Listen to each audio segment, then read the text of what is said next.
Hello friends, this is Priyanka. Welcome to learning classes with Priyanka. Friends, हम जो है assessment for learning की series कर रहे हैं। ठीक है, देखिए उसके साथ साथ अभी जो है एमएड के एग्ज़ाम्स जो है स्टार्ट होने वाले हैं। एमएड थर्ड सेमेस्टर के सीसीएस यूनिवर्सिटी के। ठीक है, तो मोस्ट इम्पॉर्टेंट क्वेश्चन है। मेरा बताने का रीज़न देखिए ये था कि ये बीएड में भी पूछा जाता है और एमएड में भी पूछा जाता है। इवन ये बहुत सारे कॉम्पिटिटिव एग्ज़ाम्स में भी सेंट्रल टेंडेंसी के बारे में क्वेश्चन आता है। ठीक है, तो सेंट्रल टेंडेंसी है क्या? तो देखिए सेंट्रल टेंडेंसी को शॉर्ट में जो है मीन मीडियन मोड बोलते हैं। इसको जो है एवरेज और सेंट्रल ऑफ लोकेशन के नाम से भी जाना जाता है। अगर क्वेश्चन में एवरेज आए या फिर क्वेश्चन में सेंटर ऑफ लोकेशन आए, इट मीन्स आपको सेंट्रल टेंडेंसी के बारे में ही लिखना है। ठीक है, तो देखिए आप थोड़ा सा जान लेते हैं डीपली कि सेंट्रल टेंडेंसी है कि आपको किस तरीके से क्वेश्चन में लिखना है। तो पहले मैं आप इन शॉर्ट बताती हूँ। देखिए सपोज आपको एक डेटा दिया गया है। अब हम डेटा के बारे में डिस्कस कर लेते हैं। मैं आपको रफली बताती हूँ। जैसे सपोज कुछ नंबर दिए गए हैं कि 1, 3, 5, 7, 9, 11, 15 इस तरीके से नंबर है। ये आपके पास इसको बोलते हैं रो डेटा। ठीक है, ये रो डेटा है।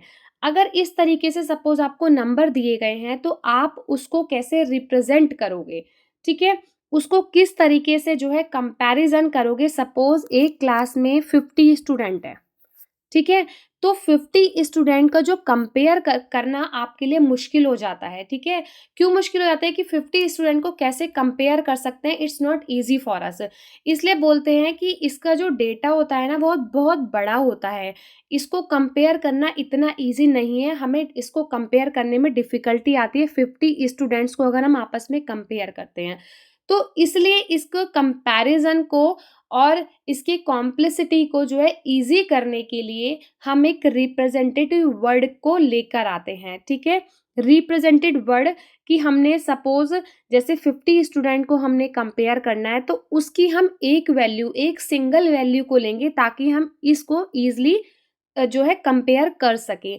जैसे इसीलिए इसे एवरेज बोला जाता है कि इन स्टूडेंट्स का हम एवरेज निकाल लेंगे।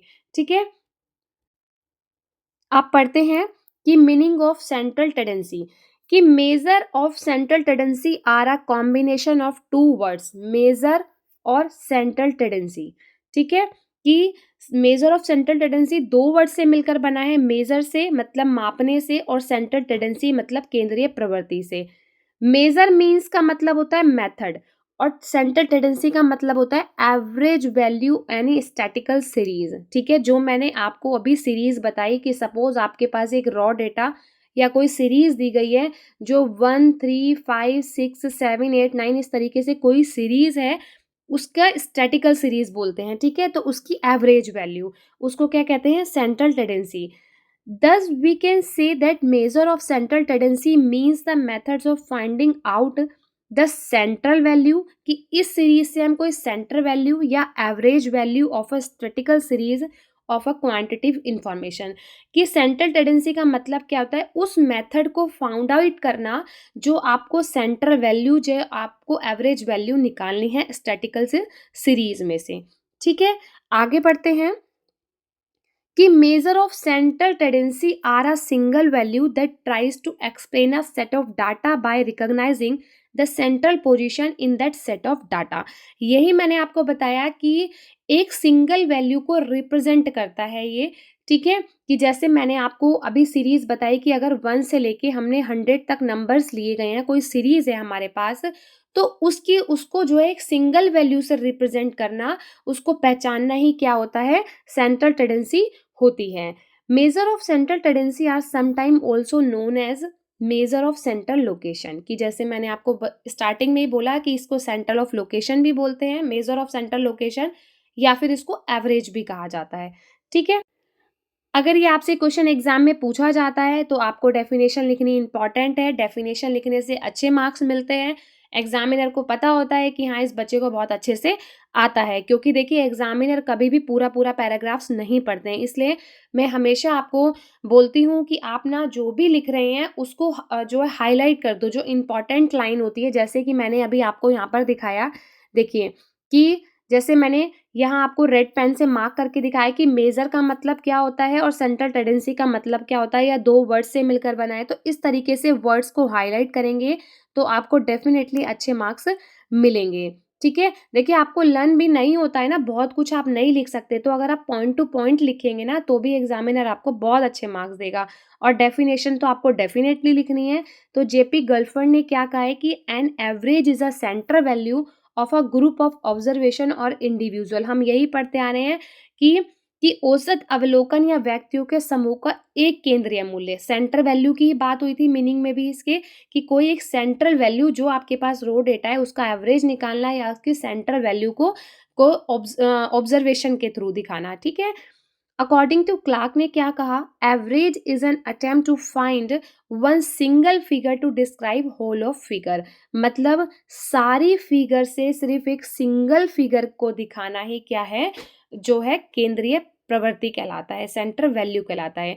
सेंटर वैल्यू का मतलब ये हो गया कि एक सिंगल वैल्यू से डेटा को रिप्रेजेंट करना इन अ सिंपल वर्ड्स। ठीक है, अब आगे बात करते हैं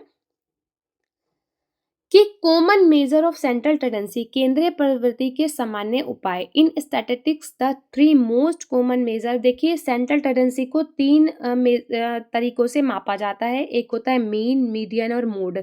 ये मोस्ट इम्पॉर्टेंट है, इसलिए हम इसका टॉपिक जो है अलग अलग पढ़ेंगे, क्योंकि ये जो है मीन के बारे में आपसे जो है अलग से भी क्वेश्चन आ सकता है और इसका जो है सेंट्रल टेंडेंसी के साथ भी क्वेश्चन आ सकता है। अगर आप थर्ड सेमेस्टर का जो आपका एग्जाम है एमएड का, अगर उसमें आप क्वेश्चन देखेंगे ना तो पहला क्वेश्चन ही आपसे पूछा गया है कि what do you understand by central tendency और explain mean in brief in example. मतलब सेंट्रल टेंडेंसी के साथ आपको मीन का बताना है, मीन के बारे में उसके विद एग्जाम्पल के साथ।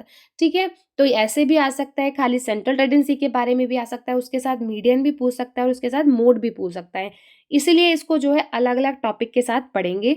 Each of these measure calculates the location of the central point using a different method। कि इनमें से प्रत्येक माप जो है एक अलग विधि का उपयोग करके केंद्रीय बिंदु के स्थान की गणना करता है। आगे पढ़ते हैं सेंट्रल टेंडेंसी के जो है कैरेक्टरिस्टिक्स क्या हैं। तो देखिए सबसे पहली कैरेक्टरिस्टिक्स है सिंपलिसिटी। सिंपलिसिटी का मतलब सिंपली इसको कंप्यूट करता है ये।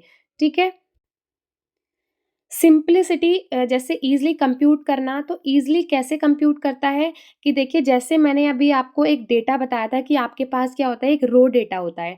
रो डेटा को अब अगर हम इस डेटा से जैसे 1, 3, 5 या उसके बाद 6, 7, 8 इस तरीके से हमारे पास नंबर है, तो क्या हम ईज़िली कंपेयर कर सकते हैं? नहीं कर सकते। हम इसकी एक एवरेज वैल्यू निकाल लेते हैं, इसको एक सिंगल वैल्यू से क्या करते हैं, कम्युनिकेट करते हैं। ठीक है, सिंगल वैल्यू से इसको डिफाइन करते हैं, रिप्रेजेंट करते हैं, इसीलिए ये सिंप्लिसिटी के साथ इसको दिखाता है। ठीक है, this is a first characteristics of central tendency. Next है रिप्रेजेंटेड टू होल डेटा, कि होल डेटा को रिप्रेजेंट करता है। ठीक है, जो अभी हमने सीरीज चेक करी थी उसमें क्या कर रहा था, ये रिप्रेजेंट कर रहा था उसको, होल डेटा को। बेस्ड ऑन ऑल ऑब्जर्वेशन, सभी अवलोकनों पर आधारित होता है, ऑब्जर्वेशन पर बेस होता है। Clear and easy to understand, easily हम इसको समझ सकते हैं। ठीक है, आसानी से समझ सकते हैं और क्लियर स्पष्टीकरण देता है, हम इसे ये बोल सकते हैं, क्योंकि जो हमारे पास सीरीज होती है ना, हम उसको एक सिंपल वैल्यू से रिप्रेजेंट करते हैं, इसीलिए सिंपल वैल्यू से रिप्रेजेंट करने की वजह से हम उसको ईजिली समझ सकते हैं। नेक्स्ट है कैपेबल ऑफ फर्दर मैथमेटिकल और अलजेब्रिक ट्रीटमेंट, कि किसके लिए कैपेबल है, मैथमेटिकल और अलजेब्रिक ट्रीटमेंट के लिए। कैसे, मैथ्स में ना जैसे फिगर्स होती हैं, ठीक है, उसमें भी ये जो मीन होता है ना, ये हेल्पफुल होता है। वो हेल्पफुल कैसे होता है कि देखिए जैसे हम मैथ्स में वो कोरिलेशन हो गया, रिग्रेशन हो गया, डिस्पर्शन हो गया, ये जो डिफाइन करते हैं ना, उसके लिए भी हमारे काम आता है, उसके लिए भी हमें हेल्पफुल करता है। ठीक है, तो मीन जो है मैथमेटिकल और अलजेब्रिक में भी यूज़ किया जाता है, उसके लिए भी ये कैपेबल होता है। नेक्स्ट पढ़ते हैं purpose and functions of central tendency या एवरेज। ठीक है, तो देखिए इसके कार्य क्या है, उद्देश्य क्या है। ठीक है, जैसे हम हिंदी में कहते हैं, सबसे पहले है ब्रीफ डिस्क्रिप्शन। ब्रीफ डिस्क्रिप्शन देता है, देखिए जो हमारा एवरेज निकल कर आता है उसके बारे में हमें ये ब्रीफ डिस्क्रिप्शन देता है। कैसे, तो देखिए जैसे अगर हम सपोज नंबर की बात करें, कोई सीरीज है हमारे पास 1 3, 5, 7, 9, 11, 13, 15, 17। ठीक है, ये क्या है, हमारे पास एक सीरीज है। ठीक है, ये हमारे पास क्या है, एक रो डेटा है, जो मैंने आपको स्टार्टिंग में ही बताया। ये रो डेटा है, अगर हम इससे कोई कंक्लूजन निकालने लगे तो वो निकल कर नहीं आएगा, इसको प्रोसेस करना ईजी नहीं रहेगा। ठीक है, ये सिंपल एंड सिस्टमेटिक वे में हमें बताता है, ब्रीफ डिस्क्रिप्शन देता है। क्यों? क्योंकि देखिए, जो सीरीज से हम एक सिंगल वैल्यू से इसका एवरेज निकालते हैं, तो उससे हमें एक ब्रीफ, एक संक्षिप्त जो है विवरण मिल जाता है। नेक्स्ट है one value for all values, कि सभी मानों के लिए एक मान। क्योंकि हम सीरीज की बात कर रहे हैं तो सभी वैल्यू को एक ही वैल्यू मानते हैं, सभी सभी मानों की, मतलब सभी वैल्यू की सिर्फ एक ही वैल्यू होती है इसमें। Representation of the universe, universe ब्रह्मांड का प्रतिनिधित्व, ब्रह्मांड का मतलब कि पॉपुलेशन जो होती है हमारा, उसका उसको रिप्रेजेंट करता है। क्योंकि देखिए, जैसे मैंने बोला आपको कि एक क्लास में 50 स्टूडेंट है। ठीक है, 50 स्टूडेंट को ये रिप्रेजेंट कर रहा है। 50 स्टूडेंट को हम एवरेज निकालेंगे, कि क्योंकि हम इजीली इसको कंपेयर नहीं कर सकते, तो इसलिए हमें इसके एवरेज के लिए एक सिंगल वैल्यू चाहिए होती है। तो उसको ये क्या है, पॉपुलेशन को हमारी रिप्रेजेंट करता है।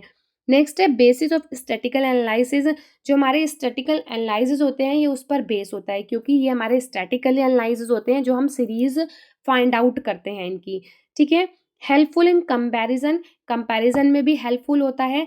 जैसे सपोज कि हम बात करें क्लास 9th के मार्क्स की, सॉरी 11th के, या क्लास 12th के, या 9th और 10th, जो भी फॉर एग्जाम्पल, अगर हम सपोज बात करते हैं 50 में से एक स्टूडेंट के 40 आए, एक के 45 आए, एक के 35 आए, एक के 30 आए।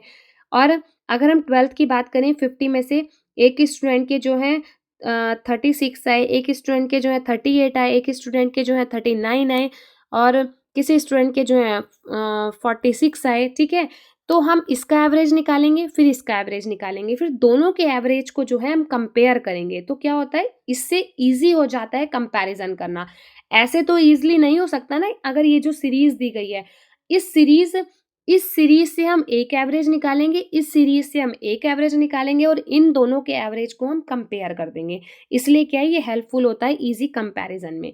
नेक्स्ट है helpful in formulation of policy.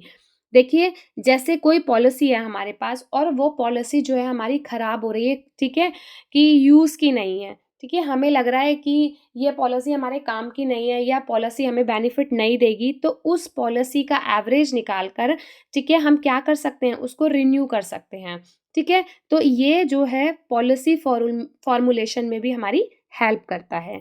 ठीक है, आई होप आपको अच्छे से समझ में आया हो।